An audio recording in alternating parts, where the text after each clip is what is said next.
Selamat malam, saudara-saudari dalam Yesus Kristus. Selamat bertemu kembali dalam renungan malam. Ye shall receive power, atau engkau akan menerima kuasa, oleh Ellen G. White, tanggal 28 September 2025. Mari kita berdoa. Bapa kami yang di sorga, Allah pencipta langit dan bumi, laut beserta segala isinya, satu-satunya Allah yang benar, yang kami sembah selalu melalui anak-Mu, Yesus Kristus. Kami bersyukur dan berterima kasih atas penyertaan dan perlindungan Bapa sepanjang hari ini dalam seluruh aktivitas dan pekerjaan kami. Pada saat ini, kami siap mendengarkan firman-Mu. Ajarlah kami agar dapat mengerti firman-Mu dan menghidupkannya dalam kehidupan kami sehari-hari. Besertalah dengan kami sepanjang malam ini, ya Bapa. Kami persembahkan doa ini di dalam nama Yesus yang adalah Tuhan dan Juru Selamat kami. Amin. Renungan malam ini akan dibacakan oleh Ibu Rumina Sidabutar. Kepada Ibu Rumina, kami persilahkan. Selamat malam saudara-saudari yang kekasih di dalam Tuhan kita Yesus Kristus. Renungan malam kita tanggal 28 September 2025 berjudul Timotius. Ayat inti diambil dari 2 Timotius 4 ayat 1 dan 2. Di hadapan Allah dan Kristus Yesus yang akan menghakimi orang yang hidup dan yang mati, aku berpesan dengan sungguh-sungguh kepadamu demi penyataannya dan demi kerajaannya. Beritakanlah firman, siap sedialah, baik atau tidak baik waktunya. Nyatakanlah apa yang salah, tegurlah dan nasihatilah dengan segala kesabaran dan pengajaran. Perintah mat ini kepada seseorang yang begitu bersemangat dan setia seperti Timotius merupakan kesaksian yang kuat akan pentingnya dan tanggung jawab pekerjaan seorang pelayan Injil. Ketika memanggil Timotius ke hadapan pengadilan Allah, Paulus memintanya untuk memberitakan firman, bukan perkataan dan adat istiadat manusia, untuk siap bersaksi bagi Allah kapanpun ada kesempatan di hadapan jemaat yang besar dan lingkungan pribadi. Di perjalanan dan di dekat perapian kepada teman dan musuh, baik dalam keadaan aman maupun dalam kesulitan dan bahaya, celaan dan kerugian. Khawatir bahwa watak Timotius yang lemah lembut dan mudah mengalah dapat membuatnya menghindari bagian penting dari pekerjaannya, Paulus menasihatinya untuk setia dalam menegur dosa, dan bahkan menegur dengan tajam mereka yang bersalah atas kejahatan berat. Namun ia harus melakukan ini dengan segala kesabaran dan pengajaran. Ia harus menyatakan kesabaran dan kasih Kristus, menjelaskan dan menegakkan teguran-tegurannya dengan kebenaran firman.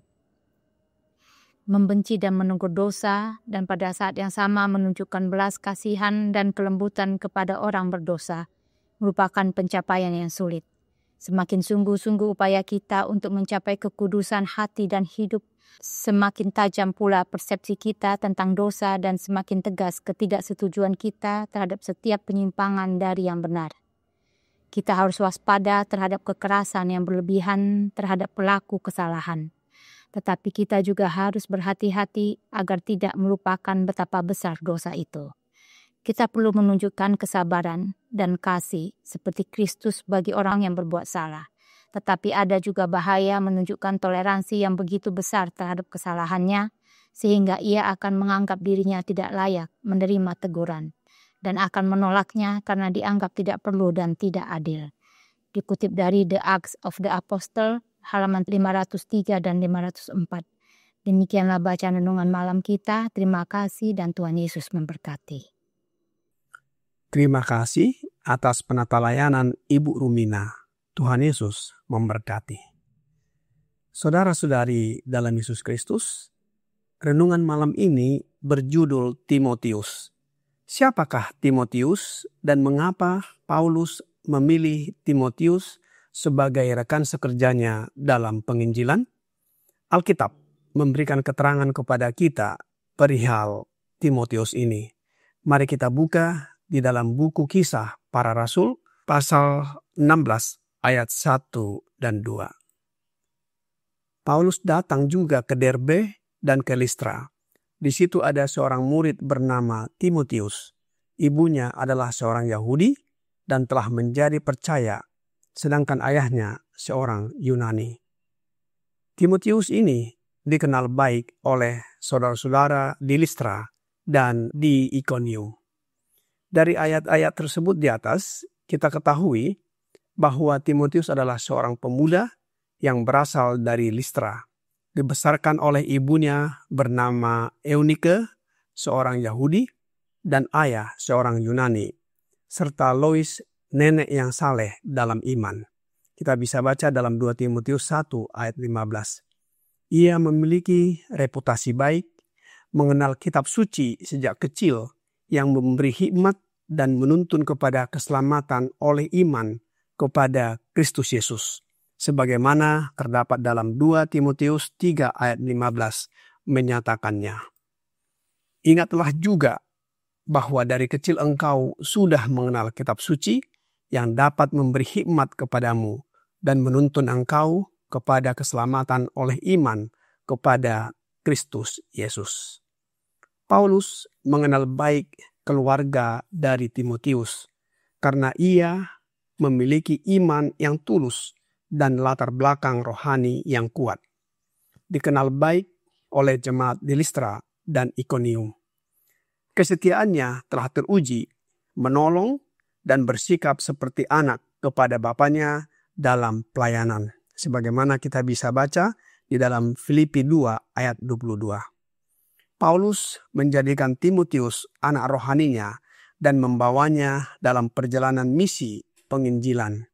Kita bisa baca dalam Kisah Para Rasul 16 ayat 3. Dengan kualitas rohani seperti ini, Timotius menjadi rekan terdekat Rasul Paulus dalam misi penginjilan dan pengajaran.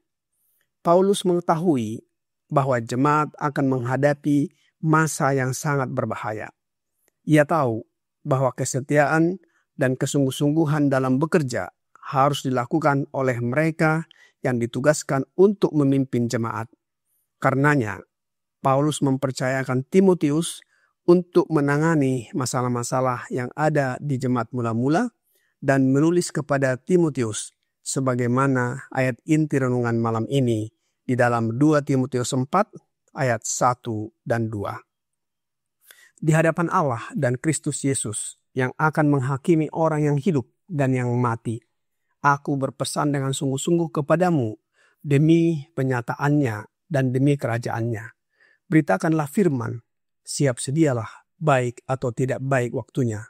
Nyatakanlah apa yang salah, tegurlah dan nasihatilah dengan segala kesabaran dan pengajaran.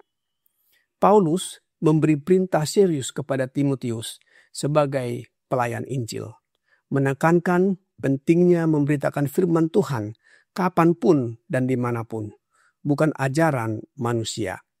Ia mengingatkan Timotius yang lembut hatinya agar tetap berani menegur dosa dengan tegas, namun penuh kesabaran dan kasih.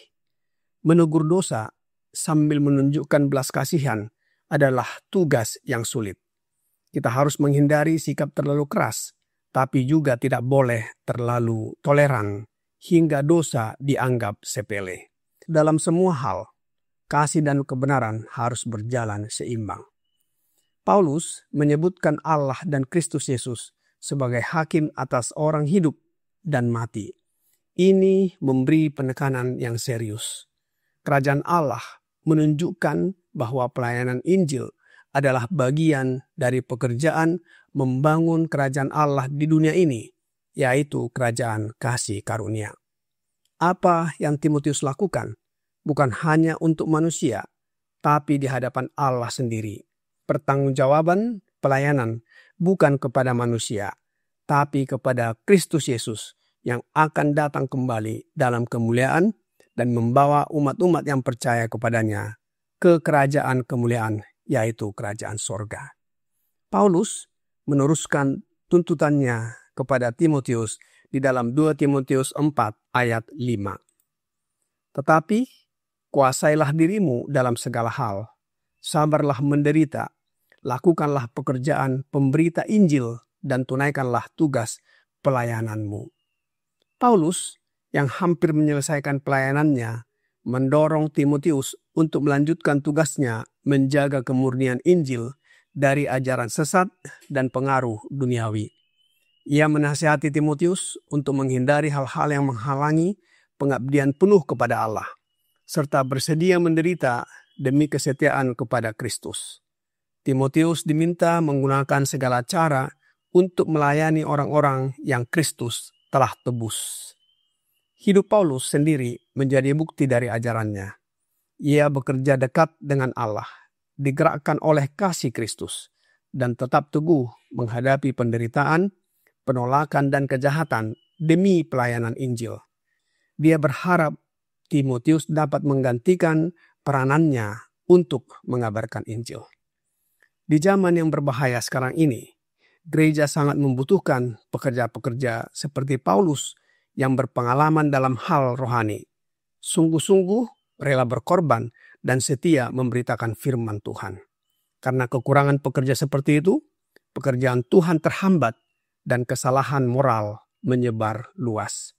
Pertanyaannya sekarang, siapa yang akan menggantikan para pelayan setia yang telah tiada saat ini? Apakah generasi muda bersedia menjawab panggilan ini meskipun dunia menawarkan kenyamanan dan ambisi pribadi? Kata-kata terakhir Paulus kepada Timotius dan juga kepada kita semua menyatakan bahwa kematiannya sudah dekat dan dia telah mengakhiri pertandingan yang baik, telah mencapai garis akhir atau garis finish, dan telah memelihara iman, sebagaimana dituliskan dalam 2 Timotius 4 ayat 6-7. Apa upahnya kepada orang yang setia sampai akhir? Dalam 2 Timotius 4 ayat 8, Paulus berkata, "Sekarang telah tersedia bagiku mahkota kebenaran yang akan dikaruniakan kepadaku oleh Tuhan, Hakim yang adil pada harinya, tetapi bukan hanya kepadaku, melainkan juga kepada semua orang yang merindukan kedatangannya." Saudara-saudari sekalian, Timotius adalah contoh anak Allah yang masih muda, setia dan berani. Kita pun dipanggil untuk hidup seperti itu, dimanapun kita berada. Seperti Timotius mempunyai Paulus, kita juga perlu mentor atau pembimbing rohani yang menjadi panutan bagi kita. Biarlah renungan malam ini membawa pembaharuan bagi kita semua. Tuhan Yesus memberkati. Mari kita berdoa. Bapa kami yang di sorga, terima kasih atas firman yang sudah kami dengarkan malam ini. Mohon karuniakan Roh Yesus Kristus dalam hidup kami, agar kami tetap setia dan berani seperti Paulus dan Timotius untuk mengabarkan Injil keselamatan dan menjadi saksi bagi orang lain, sehingga banyak orang datang kepadamu dan bertobat. Tolong kami agar hidup kami senantiasa menuruti kehendak-Mu, dan nama-Mu saja kami puji dan muliakan. Banyak dosa dan pelanggaran yang kami lakukan ya Bapa. Ampunilah kami. Kami persembahkan doa ini hanya melalui anak-Mu, Yesus Kristus, yang adalah Tuhan dan Juru Selamat kami. Amin.